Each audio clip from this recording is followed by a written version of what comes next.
I never expected my wedding day to unravel a 40-year-old family secret. Standing in front of the mirror in my white dress, I watched my sister Caroline approach with that signature smirk of hers, the one that always meant trouble was coming. "Sarah, I got something special for you," she said, holding out a wrapped box with a flourish. "Open it now, before the ceremony." I should have known better. Caroline had always loved being the center of attention, even at other people's events. But there I was, minutes before walking down the aisle, carefully pulling apart the silver wrapping paper. Inside was a DNA testing kit from one of those popular ancestry companies. Caroline's laughter echoed off the bridal suite walls as she watched my expression change. "What is this?" I asked, though I already knew. My sister had been making jokes about my appearance for years. How I didn't quite look like the rest of the family. How my features were different. "Oh, come on, it'll be fun." Caroline's voice carried that false sweetness she'd perfected over the years. "Finally, we'll know if you're really part of this family." The other bridesmaids tittered nervously. My mother, adjusting my veil, gave Caroline a sharp look. "Not today, Caroline." But Caroline wasn't finished. She grabbed her phone, already recording. "Look, everyone, Sarah's special wedding gift. Maybe we'll finally solve the mystery of why she looks nothing like Dad." I wanted to throw the box across the room. I wanted to tell Caroline exactly what I thought of her gift. But I'd spent my whole life being the peaceful one, the mature one, the one who didn't make waves. So instead, I forced a smile and set the box aside. "Thanks, Caroline. I'll save this for after the honeymoon." My wedding day proceeded as planned. I married James, the love of my life, in a beautiful ceremony. We danced, ate cake, and celebrated with friends and family. If Caroline's gift cast a shadow over the day, I tried not to let it show. But 3 months later, that DNA test would change everything we thought we knew about our family. I almost threw it away. The box sat unopened on my dresser for weeks after we returned from our honeymoon. Every time I looked at it, I heard Caroline's mocking voice. "Finally, we'll know if you're really part of this family." James found me staring at it one evening. "You know," he said carefully, "maybe you should do it. Not for Caroline's sake, but for your own peace of mind." He had a point. Caroline's comments over the years had planted seeds of doubt. As much as I hated to admit it, I did look different from my family. Darker hair, different eye shape, olive skin tone that stood out next to their fair complexions.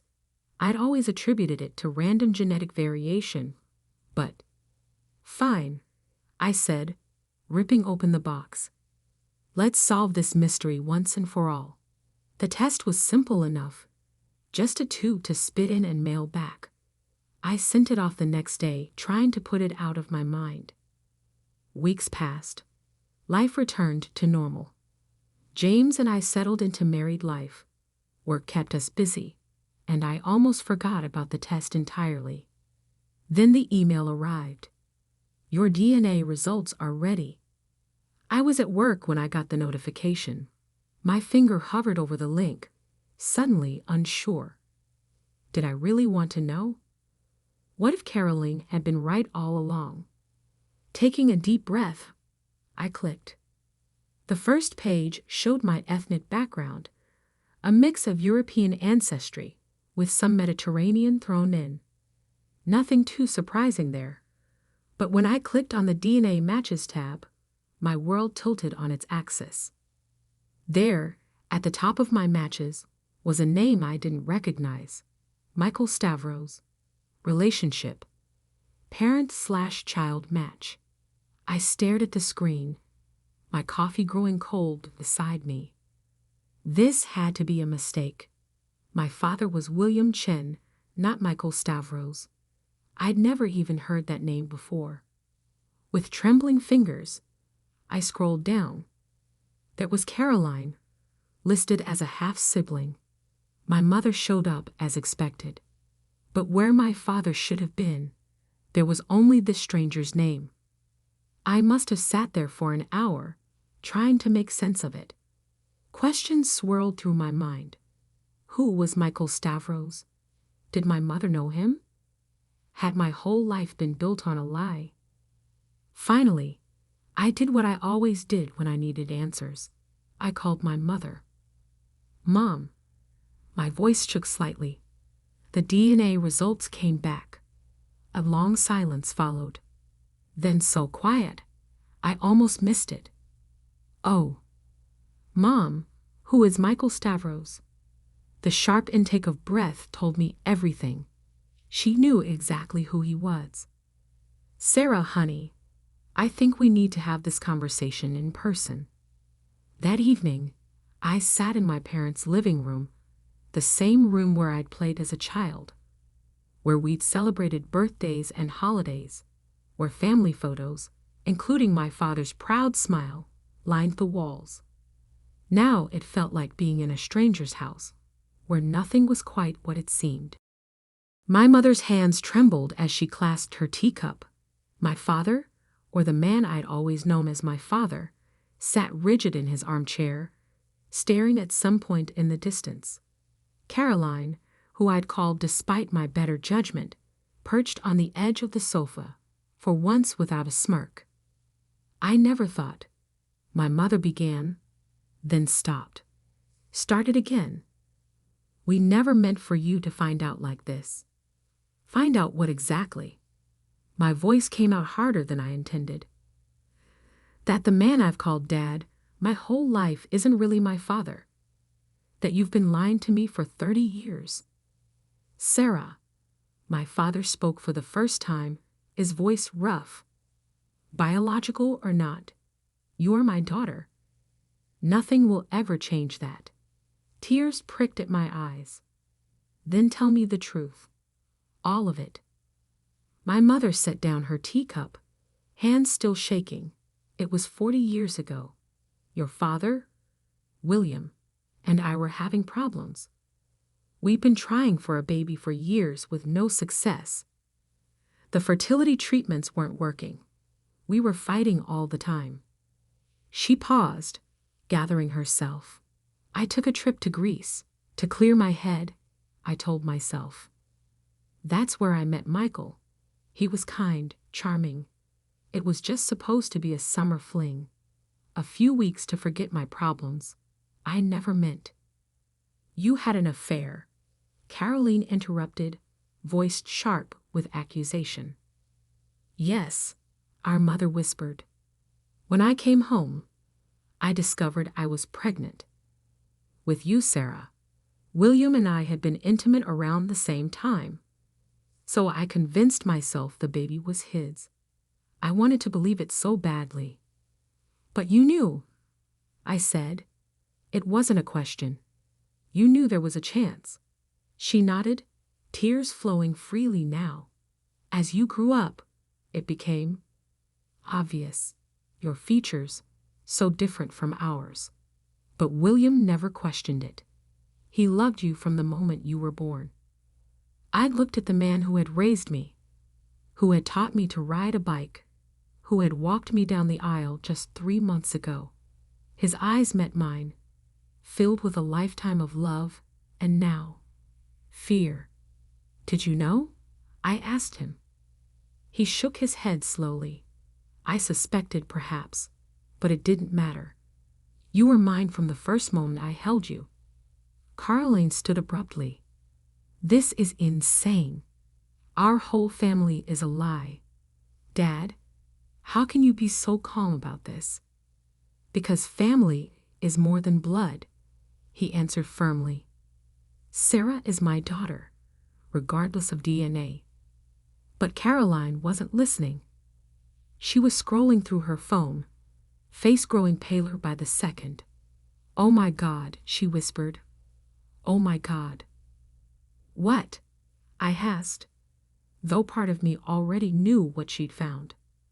Michael Stavros, She read, voice shaking. Born in Athens, 1960. Moved to America in 1982. Married to Elena Stavros. She looked up, face white. They have 3 daughters. The oldest one. She looks exactly like you, Sarah. The room spun slightly. I had sisters. Real, biological sisters I'd never known about. There's more. Caroline continued, still reading. They live in Boston. That's only 2 hours from here. Stop, my mother pleaded. Please, just stop. But Caroline wasn't done. Her hands shook as she turned her phone around to show us a family photo. And there he was, Michael Stavros, with kind eyes and olive skin just like mine, surrounded by his family. My other family. I have to go, I said suddenly, standing up. The walls felt like they were closing in. I need time to process this. Sarah, please. My mother reached for me. But I stepped back. 30 years, I said quietly. 30 years of lies. I need time. I drove home in a daze, barely seeing the road through my tears. James was waiting up for me, worry etched on his face. One look at me, and he knew. The test results, he said. It wasn't a question. I nodded, collapsing into his arms. Everything I thought I knew about my family, it was all a lie. He held me while I cried, while I told him everything. When I finally fell silent, he asked the question I'd been avoiding. What are you going to do about Michael Stavros? I don't know, I whispered. Do I have the right to disrupt his life? Does he even know about me? I think, James said carefully, that's something only you can decide. I spent the next week in a fog, going through the motions at work, barely sleeping. Caroline kept sending me links, social media profiles of my newfound sisters, news articles mentioning Michael's successful restaurant business, more family photos that showed the undeniable resemblance between us. Finally, I made a decision. I had to know. With trembling fingers, I composed an email. Dear Mr. Stavros, my name is Sarah Chen Morrison. 3 months ago, I took a DNA test that revealed you are my biological father. I was born in 1993 to Margaret Chen. I don't know if you were aware of my existence, but I would very much like to meet you, if you're willing. Sincerely, Sarah. I hit send before I could lose my nerve. Then I waited. 2 days later, my phone rang. An unknown number. Hello. A pause, then a warm voice with just a hint of a Greek accent. Sarah? This is Michael Stavros. I got your email. I gripped the phone tighter, heart pounding. Yes, this is Sarah. His voice wavered slightly. I never knew. Your mother never told me about you. The pain in his voice sounded genuine. I sank into a chair, legs suddenly weak. So you remember her? Margaret Chen. Of course I remember Maddie, he said softly. That summer in Greece, I often wondered what happened to her. But when I tried to find her after returning to America, she had changed her number, disappeared completely. My mother had never mentioned that part. She married my father, William Chen, and they raised me together. I just found out the truth from the DNA test. A long pause followed. Then, would you like to meet? I know this must be overwhelming for you, but I'd very much like to know my daughter. Daughter. The word hit me like a physical force. Yes, I heard myself say. I'd like that. We arranged to meet at a cafe halfway between our cities the following Saturday. As I hung up, my hands were shaking so badly I nearly dropped the phone. James found me still sitting there an hour later. "You okay?" "I'm meeting him Saturday," I said. "My biological father. He wants to know me." James pulled me into a hug. "Want me to come with you?" I nodded against his chest. "Please." The next few days passed in a blur. Caroline kept texting, demanding updates. My mother called twice, but I let it go to voicemail. I wasn't ready to talk to her yet. The man I'd called Dad my whole life sent one message: "I love you, no matter what." That almost broke me. Saturday arrived cold and clear. The cafe was busy when we walked in, but I spotted him immediately. Michael Stavros sat at a corner table, wearing a navy sweater and nervous expression. The resemblance between us was startling.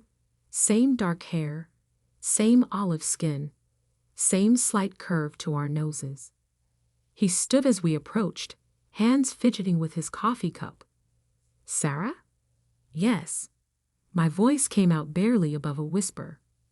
"This is my husband, James." Michael nodded at James, then turned back to me, eyes drinking in every detail of my face. "You look so much like your sister, Sophia," he said softly. "Sisters?" "Right. I had 3 of them." We sat, ordered coffee. An awkward silence fell. "I want you to know," Michael finally said, "that if I had known about you, I would have been there. I would have wanted to be part of your life." "Did you?" I hesitated. "Did you love her?" "My mother?" He considered this carefully. We were both young, both running from our problems. What we had was intense, but brief. When summer ended, she disappeared. I tried to find her, but he shrugged helplessly. A few months later, I met Alina, my wife. "Does she know about me?" "Yes. I told her everything as soon as I got your email. She wants to meet you when you're ready. So do your sisters." "Sisters?" The word still felt foreign. "Tell me about them." His face lit up. "Sophia is the oldest. She's 28. She's a pediatrician. Maria is 26. She teaches high school science. And Christina, the baby, is 24. She works at our restaurant with me and Alina." As he talked about his family, my family, I felt an odd mix of emotions: curiosity, jealousy, longing. These women who shared my blood had grown up with the father I never knew existed. "The restaurant," I said. "Caroline, my other sister, she found articles about it online. It seems very successful." "Yes, we've done well. Alina and I started it 20 years ago. Greek cuisine, family recipes." He paused. "You should come. Meet everyone. When you're ready, of course." The thought was simultaneously thrilling and terrifying. "I need time," I said honestly. "This is all still so new." He nodded. "Of course. But Sarah, I want you to know that you have a place in our family. Whenever you're ready to claim it." We talked for another hour. He told me about growing up in Greece, about meeting Alina, about building their life together. I told him about my childhood, my work, my recent wedding. Neither of us mentioned my mother. As we were leaving, he hesitated, then pulled out his phone. "Would it be okay? Could I take a picture? To show Alina and the girls?" I nodded, throat tight. James took the photo, Michael and me, standing together, our matching features undeniable. Father and daughter, meeting for the first time in 30 years. That photo would change everything. I didn't know it then, but Caroline had followed us to the cafe. She took her own photos of Michael and me talking, of our goodbye hug, of the whole encounter. By that evening, she'd sent them to our mother. The next morning, my phone exploded with notifications. First, a series of texts from Caroline. How could you meet him without telling me? I'm your sister too. Mom is absolutely devastated. Does Dad know you're replacing him? Then came the call from my mother, her voice thick with tears. Sarah, please. We need to talk about this. Finally, a text from the man who raised me. I understand. Just please don't shut me out completely. I turned off my phone. They're all acting like I'm the one who did something wrong, I told James that evening. Like I'm the one who lied for 30 years. They're scared, he said gently. Everything is changing. But I didn't ask for this. Caroline's the one who gave me that damn DNA test. She wanted to expose some big secret. Well, congratulations to her. Secret exposed. Lives ruined. James pulled me close. Not ruined. Changed. There's a difference. A week passed. Then 2. I kept my phone off most of the time, unable to deal with the constant barrage of messages from my family. But I couldn't stop thinking about my other family, the Stavroses, with their restaurant and their normal lives that I had suddenly disrupted. Michael emailed me photos of my sisters. The resemblance was striking, especially with Safia. We could have been twins. They all knew about me now, he said. They wanted to meet me. I showed the photos to James. What do you think? I think you have a chance to expand your family, not replace it, he said, but only if you want to. Did I want to? The question haunted me. Finally, I called my father, William Chen, the man who raised me. Dad? My voice cracked on the word. Sarah. The relief in his voice was palpable. I've missed you. I'm so sorry. I began, but he cut me off. No. You have nothing to be sorry for. This situation, none of it is your fault. I met him, I said quietly. Michael, my biological father. A pause. Then, I know. Caroline showed us the pictures. Of course she did. Are you angry? No, sweetheart. I'm sad that you felt you couldn't tell me yourself, but I understand why. Is he a good man? The question brought tears to my eyes. Even now, my father was thinking of my welfare first. Yes, I whispered. He seems to be. He has other daughters. They want to meet me. Another pause. Then you should meet them. Getting to know them doesn't mean you're betraying us, Sarah. You're allowed to have both. His words broke something open inside me. I love you, Dad. You'll always be my real father. I know, sweetheart. I know. That conversation gave me the courage to finally face my mother. I went to their house the next day, found her in the kitchen stress baking as she always did when upset. Mom.